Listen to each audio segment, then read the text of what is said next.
Easy Sports Talk Show. I am Javon Adams. That is Ed Smith. Easy Sports Talk Show with Ed Smith and Javon Adams. He played not only professional baseball, but he also played in the National Football League for that first Super Bowl bound team for the Atlanta Falcons. He's an author. He is a motivational speaker. He is Ed Smith, and I am Javon. You can call me Jay or J Love. We do this thing 3 times a week. Monday, Wednesday, and Friday. We just like to share some of our thoughts and insights about what's going on in the sports world. What is good, my brother? What up, though, Jay? Another Sunday in the books. This two Monday night game thing. Like, where'd it come from? It just seemed like it out of the blue. I guess it's all about money somehow, some way, but It's all just out about of nowhere. negotiation. Yeah, About negotiation, because especially if you think about oftentimes that Monday night game for trending for quite a few years has been the worst game of the week. And so if you can try to at least increase your odds that one of the two will be good, I think that's what they were trying true. to do with it. Okay. Yeah. Yeah. Well, So we got true. a couple things on the table for today. I want your thoughts on from the Super Bowl weekend. This can include college, but the Super Bowl weekend. What was your best and worst? I will say from the worst point of view, just coming from a local perspective, that effort or lack thereof from the Arizona Cardinals with that Commanders versus the Arizona Cardinals. We thought it was going to be a not just a high scoring game, but a close high scoring game. And it was high scoring, but only where one team was concerned. And Jaden Daniels continues, as I have said on our other podcast, his death by 1,000 paper cuts with his crazy completion percentages, but just doing the things to keep the ball moving. And from the Arizona Cardinals perspective, just left us with a lot more questions as opposed to any answers. And then from the good side of things, watching how the Ravens, you've mentioned this, and it's funny. It's one of those things where if you're looking to buy a red car, you see red cars all over the place, right? So Yeah. you've mentioned identity, I've heard people mention identity so often because of that, because it's Yeah. now in my head. And the identity of the Ravens is we are about to do the Marshawn Lynch run through an MF's face, and that's what they're doing as they continue to run the ball. Those are my best and worst. What say you? Yeah. It's funny how until you hear something, you don't pay attention, and all of a sudden it's in your head, and then boom, there it is. Because that word, I heard it several times through the weekend myself. Such and such, that's their identity. It's like, yeah, I said that a couple times myself. Um, yeah, now for me, the low light had to be if you're Aaron Rodgers and the New York Jets, and you let Denver come over and steal a 10-9 baseball game from you. That's Ha. just, I mean, that is just ridiculous. Do they have? I mean, at some point, then I love, well, I love the carnage of a situation like that too, because you can tell Aaron he's getting a little feisty, and Salah, Mm-hmm. I mean, he never had control in the first place. So it's like Yeah. a little bickering going on over there, and it's kind of fun to see. As far as the good, man, how about them doggone Vikings, bruh? Going into to Green Yeah. Bay and 4-0, and Sam Darnold looking good, and it was nice to see. I just wish I'd have picked them this week. I thought Green Bay was going to put it on them coming in there, but between that offense, being in the Viking offense, and Brian Yeah. Flores in that defense, man, they might be for real. So I'm gonna keep my eye on. I'm gonna start keeping closer an eye on it, and closer eye on them, because they might be my sleeper, even though they're not. People aren't sleeping on them right now, but they now might take them more for real each week that goes by. Yes, indeed. And that's where you talk about fit with the team. That's often what you hear about. What's the fit like for that quarterback, for that wide receiver, whatever, regardless of the sport. And that's where here's something. I'll throw a little curveball at you. So what? Richardson, what's his Anthony Richardson, right? From the Yeah, Colts, he goes down again, and they bring in their backup, which is Joe Flacco. yeah, Off what I have heard ad nauseum for years is that, well, you can't have a mobile quarterback, because if you have a mobile quarterback, you got to have a mobile backup, and you can't have one that can do one that can't do the other. I always thought that was the biggest crock of BS, because it just means that you have, as the offensive coordinator, You just have to be able to prepare for both styles of quarterback, because the Indianapolis Colts in this example, they were victorious, and I can guarantee that Flacco wasn't running some read options and trying to get himself 70 yards, because he's not mobile.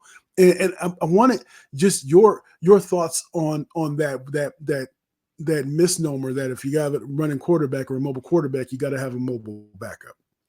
For me, that's more of an in-game situation, meaning for when a quarterback goes down, especially if they go down early in the game, think about the game plan you put together for Richardson compared to what you would put together for Flacco. But what that shows is Flacco's ability to slide as a veteran, slide right in, and they had some plays that, hey, anybody can run. It doesn't matter if he can run or not. They catered and adjusted to Flacco being in there. Not going to run much, not going to get him out of the pocket much. But week to week, like say once the injury happens, you get through that game, the next week you should be able to, okay, scrap all that. Our new game plan is XYZ because we now have Flacco in here for the next few weeks. I think that's more, but when they're talking about that, you can be looking at it long-term too, but I think most of the time it's a week-to-week basis. Now I will say this, if you're, say, Miami and you have this, everything's on timing. You don't want to have a quarterback in there behind him that can't throw on timing, because now you have to revamp the entire offense moving forward for however many weeks he's going to be out. I think you want to be as close to that, the main guy as possible. But sometimes, we all know there's a shortage of good backup quarterbacks out there, period. My thing, I would always just want a trusty veteran, like a Flacco out there before he retired, Matt Ryan, somebody like him who I could just, put right in there and have a bunch of plays that I know he could run, and there's not much he hadn't seen as far as blitzes and stuff like that he could overcome. So, yeah, I think, like I said, for the long haul, I think mainly you want somebody who matches your guy for the short haul, but then you adjust accordingly after that.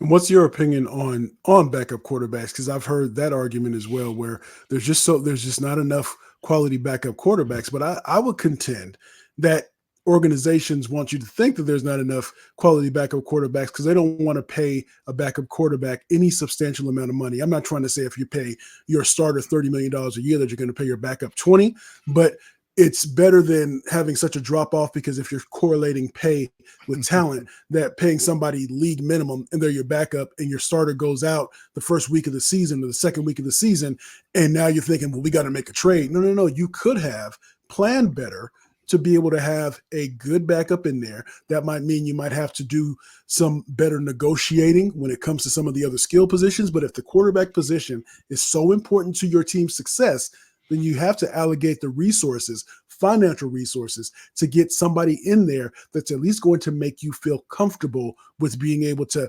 stem the tide for 3, 4, 5 weeks if the situation calls for it.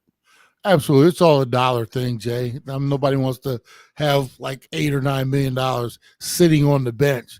But, when it comes down to it, when needed, when called into action, I'd rather have that guy I'm paying more to sit on the bench, and better to have it not need it than need it and not have it, that type of thing. Yep. And these teams, they're not willing to allocate those type of funds to that position, but the good ones do, because in this league, especially as you continue to stretch these teams out, 17 games, eventually 18, everybody's not getting through a season unscathed, meaning how many these quarterbacks are going to make it through 18 without an ankle or something that's going to cost them at least a game or two.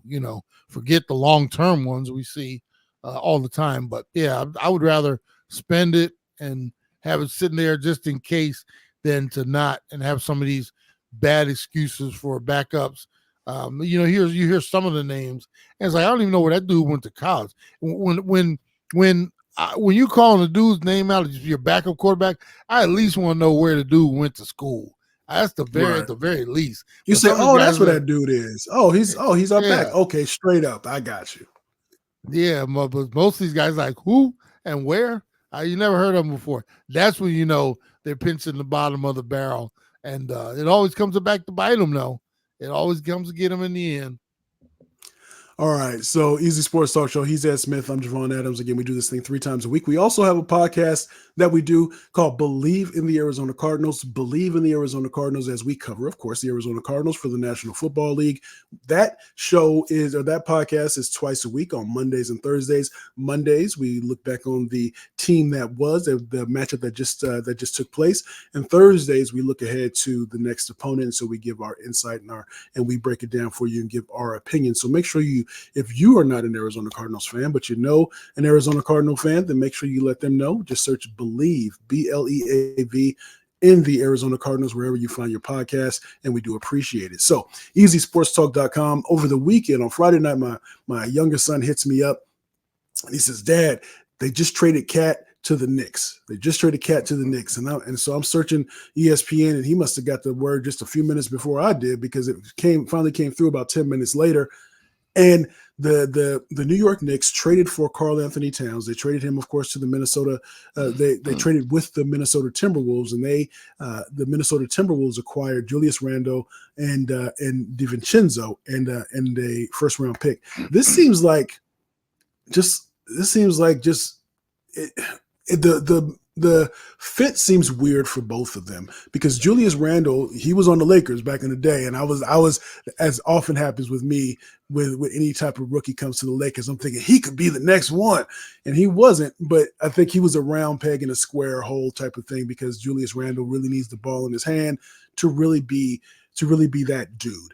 And Karl Anthony Towns, when it comes to New York is an unforgiving market, and they can be ruthless. And sometimes Karl Anthony Towns, while supremely talented, he can be a little bit mercurial. I think is the kindest way to say it. So this doesn't seem like the best of fits to me. When you heard about this and when you took a look at it, what did you think about this trade? Only the Knicks would do something this scatterbrained. Meaning, you know how long the fans have been starved, and you haven't had a franchise guy over there in a bunch of years. You finally go get Brunson, one of the purest basketball hearts dudes, going to work for you. Took less money for you guys to bring even more talent in there around him, and you go get him this headache that is Karl Anthony Towns, and it's almost like having this perfect dish, Jay. Every time you taste it, it's like, damn, it's getting better and better and better. You know what might make this feel even better? I'm going to put some paprika in there. I'll be damned. Just mess that dish up by putting paprika. I hate you. Yeah, that damn paprika. I mean, come on. That's why. I mean, it's not even like this is a mid-season, hey, let's see what we're missing. No, they could have, only the Knicks will go out and do something this stupid before the season even starts. And I think it's going to throw their balance off, their chi, whatever you want to call it. I thought they were, with the players that, they had around Brunson, everybody was buying in. And now you got this dude who's a straight home wrecker. He's going to come in there if he's not getting the ball enough, if he's not getting to shoot his threes enough, whatever it is, because, he's the big man who's changed the game. He's the best shooting big man of all time. Ever, of all time. So, why would you want that headache coming in there? I don't understand this one, Jay, but only the Knicks and a short list of other teams would be sitting around thinking, you know what we need? We need a little more Karl Anthony Towns in our life. I just don't understand it. I really don't. Man, yeah, I can't get it either, because I think when in those pressure, and it's not to say that Karl hasn't experienced some success. What is it? Just last season, but that was led by Ant-Man, and Ant-Man gave Karl. And so maybe it could be that Brunson will give that same amount of cushion to a Karl Anthony Towns to allow him to. We're just going to let you do your thing. But I think in that New York market, it's that temperature. Those fans in that market, they are starving for. Yes, a championship, but I would just say we want to get to conference finals and get back to the NBA finals and just have that high level of consistency. And I wonder if Karl Anthony Towns is ready for that. There had to be other better pieces out there that would have been on your radar to say they would be better fits. I mean, obviously, a big man who can shoot. Not too many of those guys out there, but there also something has to be said for the fit within the locker room as well. And Cat, man, he just seems like, I mean, if it's not about him, it's not right. And I don't want that dude coming in and taking away from what we've built here so far. And I say this team was and should be built around, which in today's game, the smaller guy doesn't normally happen. But Brunson is the face of your organization, and he should remain that. And whatever you do should be to benefit, putting better pieces around him, not bringing a dude in that's going to want his shine and is just going to want more of the front page and wants his shots and wants his this and his that. I don't understand what they were thinking, but that doesn't look like. And then maybe I'll be interested. Maybe they prove us wrong, but I don't see it. I don't know why you're going out and making this trade right now to upset the apple cart, man. I did see one article, and it was from Kellen Olson. Who's a writer and radio host on Arizona sports here locally. That mentioned that possibly one of the reasons for that trade, why the Minnesota Timberwolves made that trade, was to kind of when you hear about that second apron, to be able to try to get under that a little bit, so that way that'll give them more flexibility when it comes to being able to improve their team if they need to, because of where Julius Randle's contract is. He has the opportunity, I believe, to opt out after this season, and so it might give some flexibility. So maybe they're playing chess where we're thinking they're playing checkers. Maybe it's a possibility for Minnesota. Well, if you're the team that got rid of the headache, you're like, wait a minute, they want who? Wait, are you sure? Yeah, wait a minute. Yeah. Hey, somebody get them back on the line right now. I mean, that's to them. Man. They're like they get all the benefit. I mean, golly, you get rid of Karl Anthony Towns and his headache, and man, they couldn't make that. They're still trying to work it out. I don't know if everything's final yet, but man, they're on the phone like, hey, we get a call back yet? Hey, somebody get them back on the line. Let's get this done. Oh, man. So, again, that is Ed Smith. We do this 3 times a week. You can also go to easysportstalk.com, pardon me, and also subscribe to our YouTube channel at The Easy Sports Talk Show, at The Easy Sports Talk Show. Monday, Wednesday, Friday is when we do this. So tell a friend to tell a friend about what we do. And as we always like to say around this time, are you good?